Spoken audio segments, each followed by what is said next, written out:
Hi, this is Michael with perfectingpizza.com. I want to walk you through our simplified menu mix worksheet. Now, this is to help you engineer a profitable menu. And the term menu engineering, we'd like to define that as the art of designing a menu that is deliberately profitable. Because most people just grab some competitors' menus when they're opening up, and maybe they just come up with some menu prices that sound good, or they just want to price themselves in line with the competition, or maybe they rely on their vendor to help throw together a menu, that's usually doomed from the beginning. So it's important to build a menu that is, like I said, deliberately profitable. And you have to understand the correlation between what you have on your menu, how many you sell, what you sell them for, and what it costs to make them, how all that works together for your profit dollars at the end of the month. Now, this worksheet, you can think of it as kind of like a playground to kind of see what works and what doesn't work. It's a way to build a model of your menu to explore some what if scenarios. What if we add this to the menu? What if we take this off the menu? What if I raise the price here? What if I change that? What if I change this? It allows you to kind of see what will happen to your profit dollars at the end of the month or the end of the period, so you can kind of run those scenarios before you pull the trigger on an actual menu change. So before you get started, information you need to kind of acquire or calculate, gather from your point of sale, a list of every single menu item that you have on your menu, or the menu items that you kind of want to analyze, the number that you sell in a period, prices, what are you selling everything for, and how much does it cost you to make each item. You need all of those pieces of information before you get started.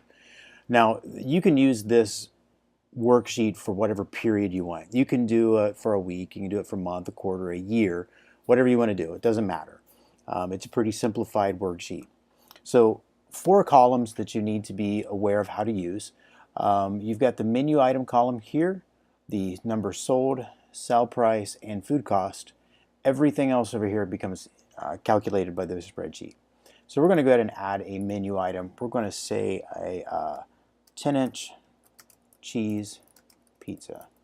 All right, and we're going to say we sold 100 of those.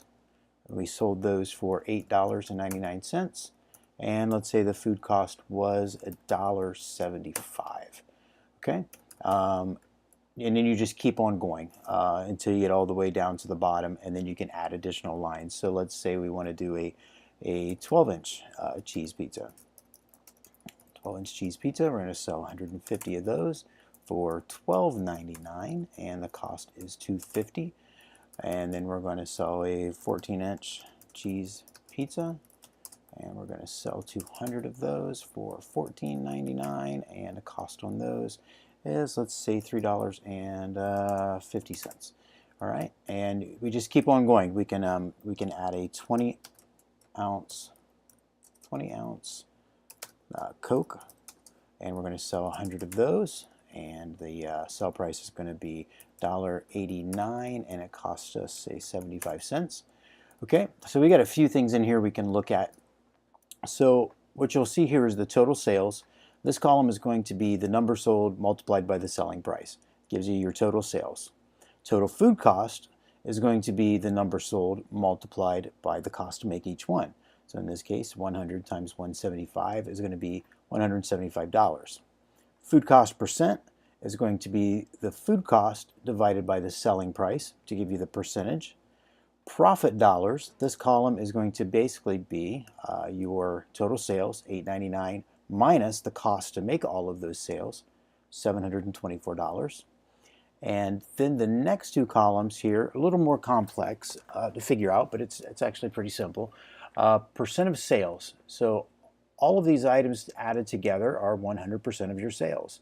So you'll see here this $899 of the total sales here, $6,034.50, is 14.9% of your overall sales. So that's what this number is here. This is what the percentage of your overall sales that this particular item makes up. And the profit contribution here is a similar idea of the total profit of $4,709.50. This contributed $724 to the profit, meaning 15.37% of your overall profit came from cheese pizzas. And you can see here 20-ounce Cokes, 3.13% of sales and 2.42% of profit. And everything's totaled up down here at the bottom. You've got total sales. We've got the grand total food cost of every single thing you sold. Your overall food cost, this is an important number here, your overall food cost of all items combined.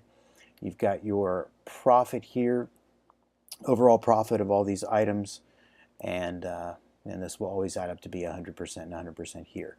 So it allows you just to play around. We can say, well, instead of 20-ounce Cokes, I want to sell, we're going to sell fountain drinks. And we're just going to change this name here to fountain drinks. Okay, and we are going to sell those for $2.09, and the cost on those, let's say, is 35 cents. Now, before I hit enter here, if you'll pay attention down here to the food cost percentage, we were at 21.88. We make this change here, and that drops our food cost to 21.22. So you can see what these changes will do to your food cost percentage and your profit.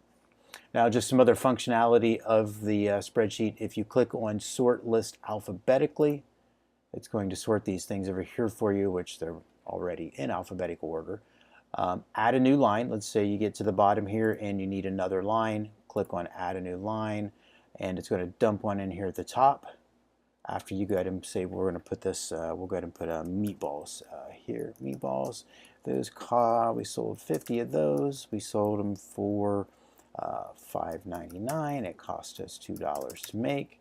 All right, and then we're going to sort this list, and then it's going to go ahead and put them in order. It'll always take that and throw it down where it needs to be. This is protected. This sheet is protected. However, it does not have a password on it. So you don't, if you want to unprotect it, you don't need a password. That was done deliberately so that as the macro works to add a new line, it unprotects the sheet, adds the new line that you need, and then protects the sheet again real quick, so you don't have to keep adding your password over and over again. Do make sure that you always make a copy of this before you go changing things around. If you want to experiment with the formulas, make sure you make a copy before you do that so you don't lose any of your work. And then here's an example of kind of some sample data that we have. There's two versions of the spreadsheet available. You can download the blank version, which we looked at just there, and then we also have the one with sample data, so you can see kind of what it looks like populated. So once you get everything in there, then you can really start experimenting around. You can say, well, what if we want to add cheesy bread here to our menu, and we're going to sell 100 of those. Well, and then that's what it's going to do to our sales. But you know what? Maybe we're kind of expecting garlic knots not to sell as much now, so maybe we're going to reduce those down to 75. What's that going to do to our food cost? What's that going to do to our profit? And all of those numbers. So experiment around with it. That's what it's there for. It's meant to run some what-if scenarios. And if you have any questions, send us an email at info@perfectingpizza.com.